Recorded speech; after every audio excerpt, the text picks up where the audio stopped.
Hey, hands and eyes, let's take a look at the smart board. Today we're going to be discussing what you're going to do and what you're going to bring for Science Fair Day. We've already talked a little bit about the Science Fair talk.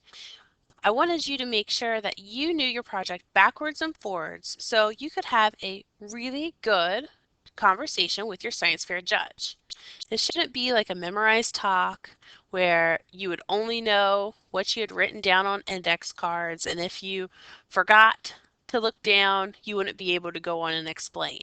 You should know your project well enough that you could pick up in your project whatever point your judge might ask you a question, and it won't throw you off and make you flustered. You should just be able to talk to them like you'd be able to talk to me about your project or your parents about your project. And being able to do that is because you are able to really prepare and understand and know everything about your project.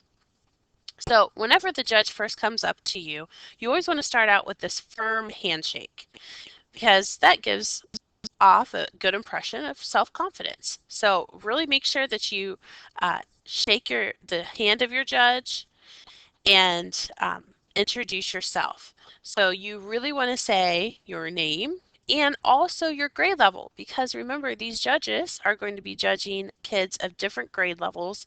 You want them to know that you're a seventh grader. This is your first year. So when they're judging, they're going to be judging eighth graders at the local science fair, but if you go on to district or state, they could be judging even high schoolers. So you want to make sure that they know you're in seventh grade. And then once you have shaken their hand, you've introduced yourself, then I would start off with, well, my scientific question, or the researchers, even better, the researcher's scientific question was, and then you go ahead and start explaining it to them, because one of the first questions they'll ask you is, so, tell me about your project. And the best way to lead off would be to describe your scientific question to them. And after you tell them your scientific question, you'll want to explain your hypothesis and make sure that you're saying the researcher believes, or the researcher believed blah blah blah, whatever it was that you have in your paper that you thought was going to happen. So make sure you're always saying the third person and using the researcher. That's going to set you apart because not very many seventh grade students actually use that proper third person way of speaking. And then once you've set it up so they understand what you're trying to find out and what you thought was going to happen with the hypothesis, then you're going to want to start explaining your materials and your procedures. So you're going to want to use your trifold board and show them the different materials that you used and also how you went about doing this experiment with this project. So use that board. If you have pictures of you actually doing that experiment, you want to show your judge as you went through that procedure the pictures of you doing that. So that's going to help them visualize what it was that you were doing. And I know that you all worked very hard on this project. You want to show that judge how hard you worked on that project and that you actually did that project and not your parents. So make sure you're showing them those pictures. If you also have photos in your final binder, you want to also show those to them too. So that way you have the ones on your board. You might not put all pictures that you have on your board, maybe just a handful, but then in the back of your binder, your 3-ring binder with your final report, you're going to want to put any other pictures that you want to use. You're also going to want to show your lab notebook because most of you have written a tremendous amount in that lab notebook and you want to show that off. So science fair isn't about being modest per se, it's about really knowing how to incorporate all those tools that you use throughout that science fair process into your talk. You're kind of showing them off to the judge so that way they know how hard you worked. And keeping a good science notebook is really part of being a good scientist. And you want to show them that you've worked hard, you kept track of everything, and you really recorded it like a true scientist would. So when you start talking about the data, the observations, and results, make sure that you're flipping through your lab notebook in that section, that you're showing that you made tables and charts. Maybe you sketch different things for your project. You want to show all that information to your judge as you're explaining what you observed and the data that you collected from your experiment. But you also want to make sure that at that part you're restating the hypothesis to refresh your judge's minds, because remember, this is the first time they've heard your project, and they're also hearing probably 5 to 10 other projects that day. So you want to make sure you're refreshing their memories. You're telling them again what your hypothesis was, and then you want to then tell them if your hypothesis was supported or not supported by the results.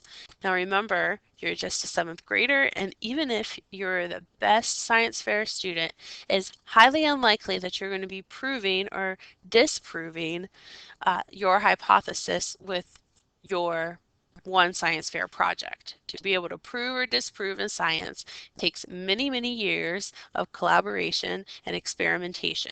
So you just want to say supported or not supported.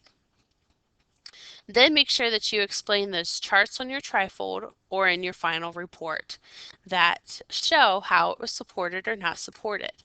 Most of you will have like an average chart or a graph that you put on your trifold board that really summarizes the final results of your experiment. So make sure that you really show that one to them and explain. And if the judges ask, you can also show them each individual trials graph that you probably have in your final report. One other thing that you'll need to explain are the recommendations and applications. So make sure that you mention in your conversation with the judge what you might do to improve your project or enhance it in the future. So you want to make sure that you avoid comments that sound like you dislike the project, even if you really didn't like science fair.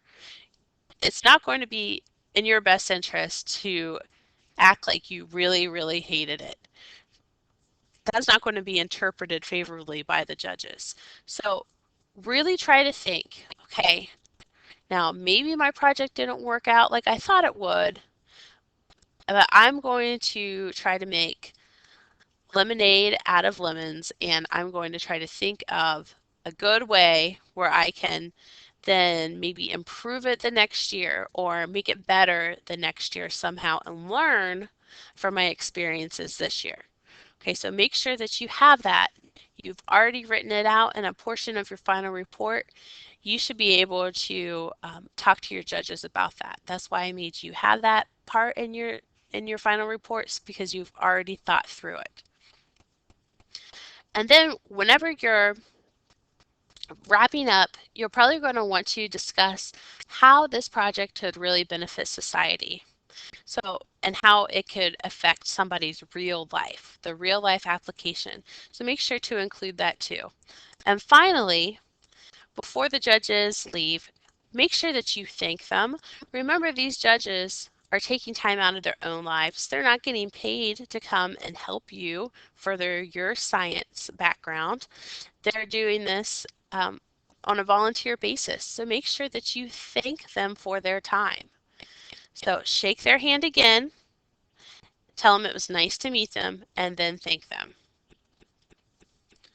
So after you have your judging, then you're probably going to have a lot of time to kind of wait before you have your next set of judges, because on Science Fair Day, you're going to be judged twice. So you'll most likely have 2 sets of 2 judges. So you'll be judged twice, and each time you're judged, you'll have a pair of judges who are going to be talking with you. So there's a science fair emergency kit that you will probably want to put together to be able to survive Science Fair Day. So Science Fair Day, you're probably going to be down in the gym from like 9 until about 11:45. Luckily, you have chairs where you can sit, but you're going to need to have some things with you so that way you're not bored or hungry or thirsty. So your science fair emergency kit, you might want to bring this in a little tote bag with you to put underneath your table, or you could also bring a basket to put these things in. But you might want to bring bottled water. Okay, so make sure you're bringing something with a cap, and it has to be water because we're on the gym floor. We don't want to make any messes. So no Gatorade, no pop, no coffee. You just need to make sure it's bottled water. It's clear. And then also you could bring some non-messy snacks in case you're hungry. So trail mix is a good snack.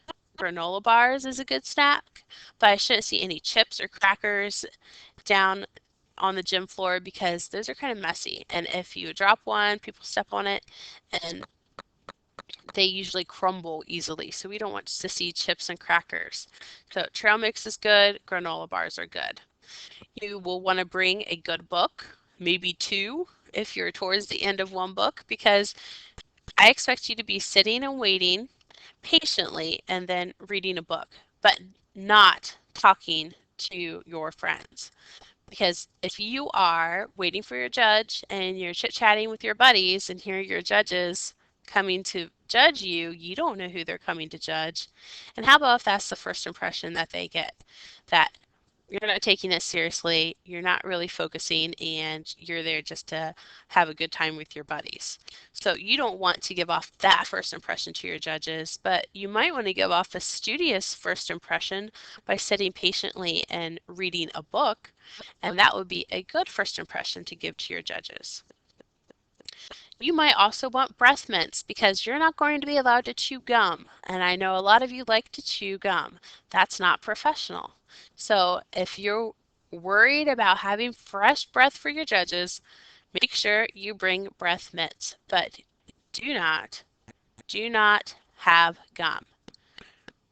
And then another thing you need to bring is a rubber cement or a glue stick to fix your trifold board. It doesn't matter how good you think you have it on there. Every year after you carry it in from home to school, then carry it down to the gym and set it up, there's always just a few last minute things that need glued down just one more time before the judges come.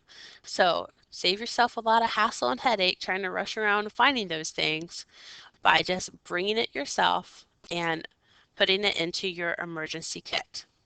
So if I were you, I start getting these things together and putting them into your tote bag or basket, even this as early as this weekend, so you have it to go on Science Fair Day, which is Tuesday, March the 6th. That's when you want to bring in your Science Fair emergency kit.